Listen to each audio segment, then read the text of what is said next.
Good morning welcome viewers.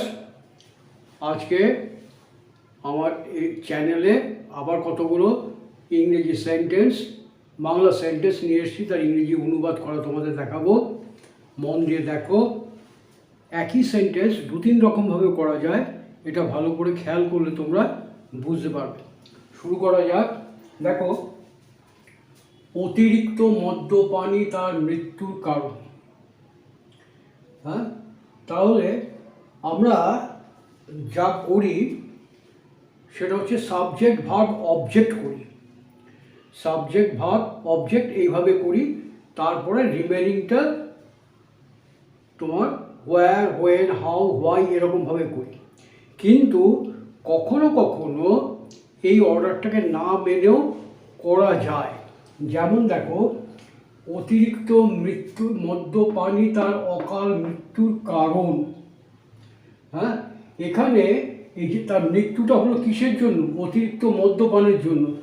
আপাত দৃষ্টিতে সাবজেক্টটা বুঝতে একটুখানি অসুবিধা হবে, কিন্তু এখানে দেখো অতিরিক্ত মদ্যপান এটাই সাবজেক্ট বলে ধরে নিতে হবে। তাহলে অতিরিক্ত মদ্যপান, এক্সেসিভ ড্রিঙ্কিং, তার মৃত্যুর কারণ। এখানে ভার্ব আসবে, বি ভার্ব, ইজ। তাহলে এইখানে দেখো আমরা কি করব?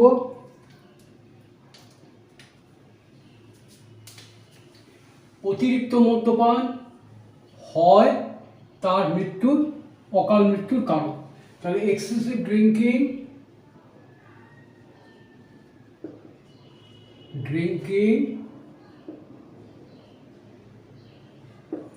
ভার্ব ইজ, কারণ ইজ দ্য রিজন।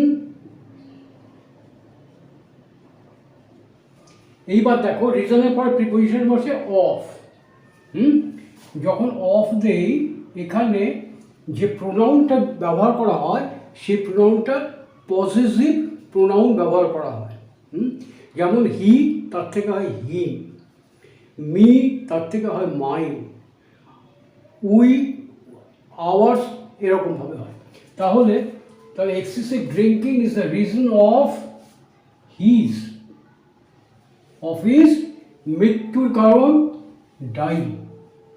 জিরান ব্যবহার করলাম। জিরান তোমাদের এর আগে কতগুলো দেখিয়েছি। ডাই মানে মারা যাওয়া। তাহলে excessive drinking is the reason of his dying, অকাল মৃত্যু, আর্লি, তাড়াতাড়ি মারা যাওয়া।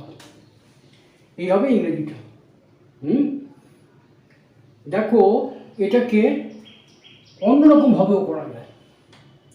কীরকমভাবে? দেখো কীরকমভাবে করা যায়। Excessive drinking is the reason of his dying early না বলে অফ হিজ আমরা বলতে পারি আর্লি ডেথ।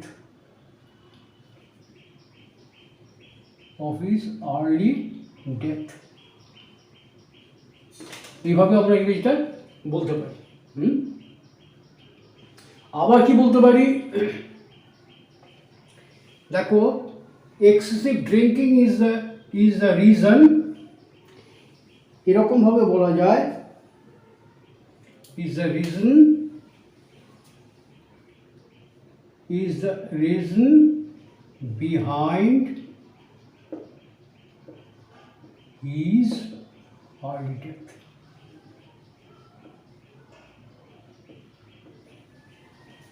তাহলে excessive drinking is behind his, excessive drinking is the reason behind his early death. এই একটা করতে পারি। আরেকটা করতে পারি, excessive drinking is the reason of his dying early, অথবা excessive drinking is the reason of his early death. এইভাবেও করা যেতে পারে। আবার দেখো, এই যে বাক্যটা, এই বাক্যটা সংক্ষেপেও আমরা বলতে পারি। কীরকমভাবে বলতে পারি? এই কথাটা মানে অতিরিক্ত মৃত্যুপান তার অকাল মৃত্যুর কারণ, তার মানে অতিরিক্ত মদ্যপানে সে অকাল মৃত্যু বরণ করেছিল। আমরা যখন কোনো সিচুয়েশন ডিসক্রাইব করি সেটা অনেক সময় প্যাসিভও করে থেকে থাকি। হ্যাঁ, তাহলে কি ইংরেজিটা কীরকমভাবে হবে? এটা এরকমভাবে বলতে পারি। দেখো, হি ডায়েট। এইবার একটা ব্যাপার আছে, ডায়েটের পরে আমরা দুটো প্রিপোজিশন ব্যবহার করতে পারি, একটা হচ্ছে অফ আর একটা হচ্ছে ইনও হয়, diet from excessive drinking, DRINKING। তাহলে he died from excessive drinking, he died early, তা থেকে মারা গেছিল, he died early. He died early.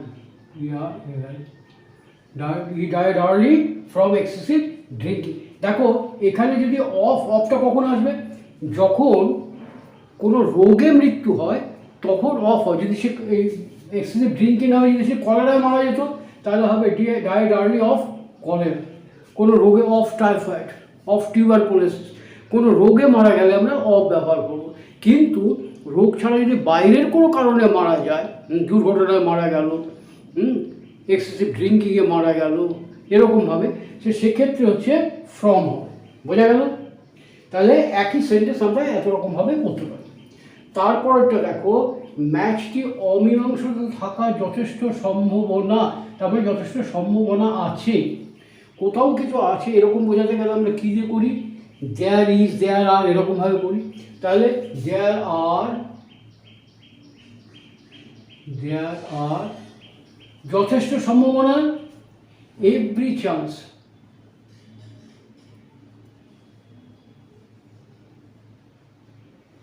There R every chance, কি লিখছি আর হবে না, there is every chance, কি চান্স অফ থাকলে পরে কি হবে, দেখো শেষ হয় ইংরেজি কি, এন্ড, অমীমাংসিত থাকার যথেষ্ট সম্ভাবনা মানে অমীমাংসিত হবে, শেষ হবে। there is every chance of ending the match,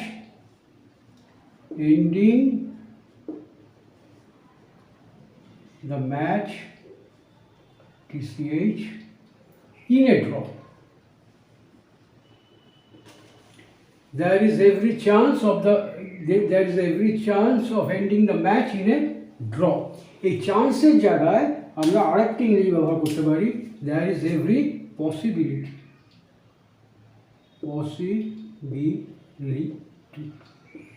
there every possibility of ending the match in a draw. আবার দেখো in a draw, ending the match in a draw, এইটাকে আবার অন্যরকমভাবে করা যায়। কীরকমভাবে করা যায়, there is every chance of এইটা বাদ যাও, তখন এইটুকু বাদ দেবো, বাদ দিয়ে কোথায় লিখবো দেখো, there is every chance of the match being ended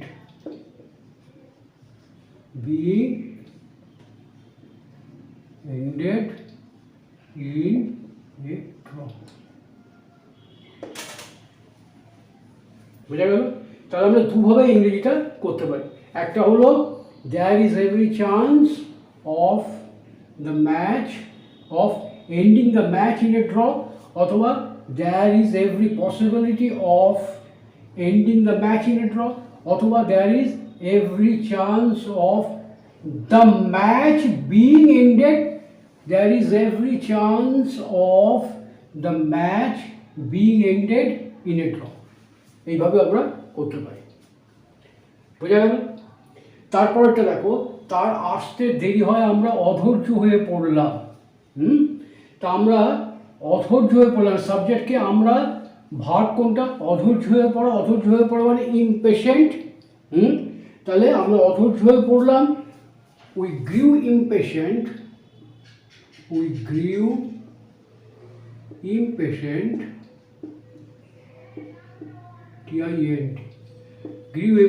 কেন, তার দেরি করে আসতে দেরি হয়।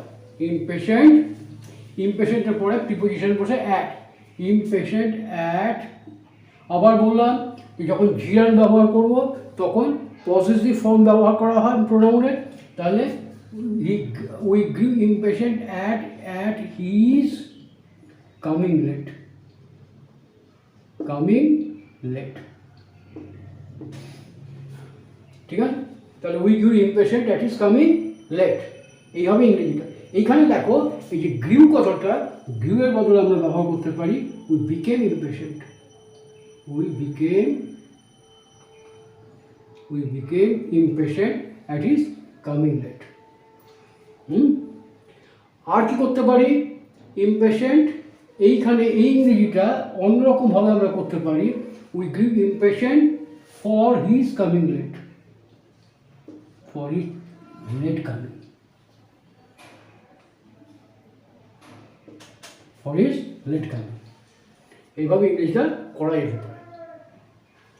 আমাকে কেউ কখনো জোরে পড়তে শোনেনি, শোনেনি, কেউ কখনো আমাকে জোরে পড়তে, কখনো মানে নেভার, কখনো না, কখনো শোনেনি, কখনো না, নেভার। তাহলে আমাকে কেউ কখনো জোরে পড়তে শোনেনি, দেখো এটা আমরা কোনো ঘটনার বিবরণ দিতে গেলে সাধারণত প্যাসিভ করে ব্যবহার করে থেকে থাকি, সুতরাং এটাকে প্যাসিভে পড়ব। আমাকে কখনো শোনেনি মানে আমাকে কখনো শোনা যায়নি, আমাকে কখনো শোনা যায়নি। I was never hard, I was never heard, H-E-R-D, heard, never heard কি দেখো এই যে ভার্ব অফ পারসেপশন হিয়ার, এরপরে টু ব্যবহার হয় না, তাহলে I was never heard reading loud, aloud, A-L-O-U-D, কেউ আমাকে জোরে পড়তে শোনেনি। I was never hard reading allowed, এটাকে অন্যভাবে করা যায়, কিরকমভাবে করা যায়, এই যে নেভার হার্ড, ও এখানে কেউ কখন আছে না, আই ওয়াজ নেভার হার্ড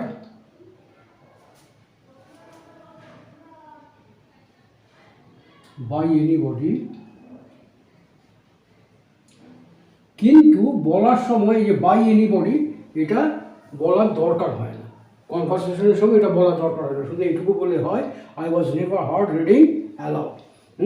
এটা অন্যরকমভাবে আমি করতে পারি, কীরকমভাবে, যেমন দেখো বলতে পারি কেউ কখনো শোনেনি, নেভারে যায় কি বলবো, no one, no one ever hard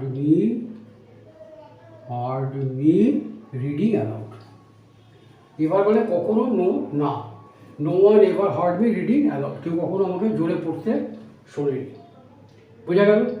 তারপরে ইংরেজি দেখো, রাম এই চাকুরি নিলে আমার কোনো আপত্তি নেই, আমার আপত্তি নেই, I have no objection, I have no objection, I have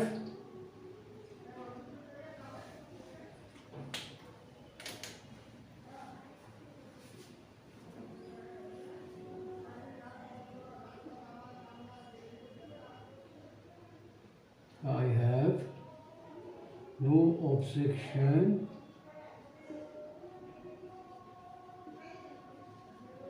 অবজেকশনের পরে কি বসে, প্রিপোজিশন টু। এখানে দেখো এখানে একটা কনফিউশন তোমাদের হবে, এখানে মনে হতে পারে I have no objection to, তারপরে ভার্ব আসবে, কিন্তু এখানে এসে নাউন জিরান ফর্ম ব্যবহার করা হয়েছে।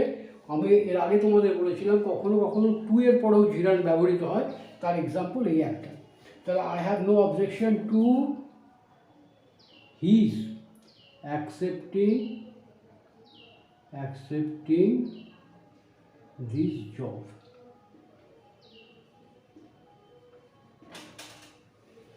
I have no objection to his accepting this job, এই চাকরিটা যদি নেয় তাহলে আমার কোনো আপত্তি নেই। এটাকে আমরা অন্যরকমভাবে বলতে পারি, কীরকমভাবে বলতে পারি, I have no objection এরপরে অবজেকশনের পরে if he accepts this job, I have no objection if he accepts this job, এইভাবে আমরা ইংরেজিটা করতে পারি। তারপরে দেখা যাক, রাম তার কথার উত্তর না দিয়ে পারল না, রাম তার কথার উত্তর না দিয়ে পারল না। কোনো কিছু না করে যদি পারা না যায় সেখানে আমরা ক্যান্ট হেল্প দিয়ে করি, কথাটা ইংরেজি করি ক্যানট হেল্প। তাহলে রাম তার কথার উত্তর না দিয়ে পারল না, Ram could not help, Ram could not help. কি উত্তর দাও এখানে? রিপ্লাই, কথার উত্তর দাও reply. Could not help replying, তার উত্তর, কথার উত্তর replying his word. Ram could not help replying his word. এই যে কুড নট হেল্প, এই কুড নট হেল্পটাকে অন্যভাবে ব্যবহার করা যায়। কীভাবে ব্যবহার করা যায়? রাম কুড নট বাট, সেখানে রিপ্লাইং হবে না, সেখানে হবে রাম কুড নট, আমরা বলবো Ram could not but reply his word, এই বলবো ইংরেজিটা। ইংরেজিটা আমরা এরকমভাবে বলব। দেখো এই একই রকম আরেকটা কথা বলতে পারি, যেমন যদি বলি তার দুঃখ থেকে আমি চোখের জল না ফেলে পারলাম না, বা তার দুঃখে আমি চোখের জল না ফেলে পারলাম না। যদি এরকমভাবে বলি,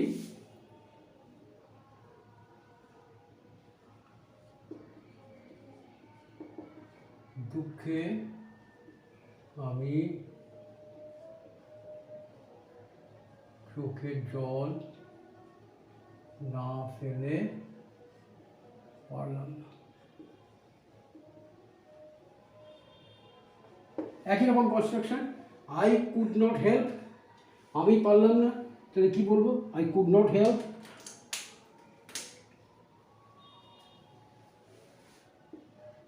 আই কুড নট হেল্প কি? চোখের জল ফেলা, চোখের জল ফেলা নেই কি? শেড টিয়ার্স, তাহলে I could not help shedding tears.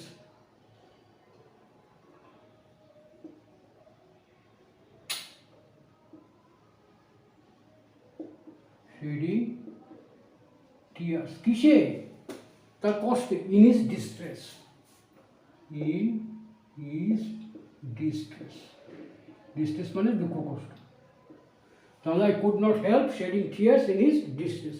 তাহলে না করে পারা না যায় যেগুলো, সেগুলো আমরা ক্যানট হেল্প দিয়ে করি। হ্যাঁ, আবার এখানে বাট দিয়েও করা যেতে পারে। আই কুড নট বাট, তখন আর শেডিং হবে না, I could not but shed tears, TRS tears in his distress, এই হবে ইংরেজিটা। আশা করি তুমি ব্যাপারটা ধরতে পেরেছ। একটু মনোযোগ দিয়ে দেখো, ভালো করে খেয়াল করো, দেখবে এটা খুব একটা কষ্টকর কিছু না। ঠিক আছে, যাওয়ার আগে তোমাদের একটা রিকোয়েস্ট করে যাব, যারা এই ভিডিওটা, যারা মানে ভিডিওটা দেখছো, তাদের কারো যদি ভিডিওটা ভালো লেগে থেকে থাকে আর যদি এখনও সাবস্ক্রাইব করে না থেকে থাকো, তাহলে প্লিজ আমার চ্যানেলটাকে সাবস্ক্রাইব করে নোটিফিকেশান বেলটাকে অন করে দিও, যাতে করে তোমরা পরপর ভিডিওগুলো যথাসময়ে পেয়ে যাও। ওকে, থ্যাংক ইউ, গুড বাই।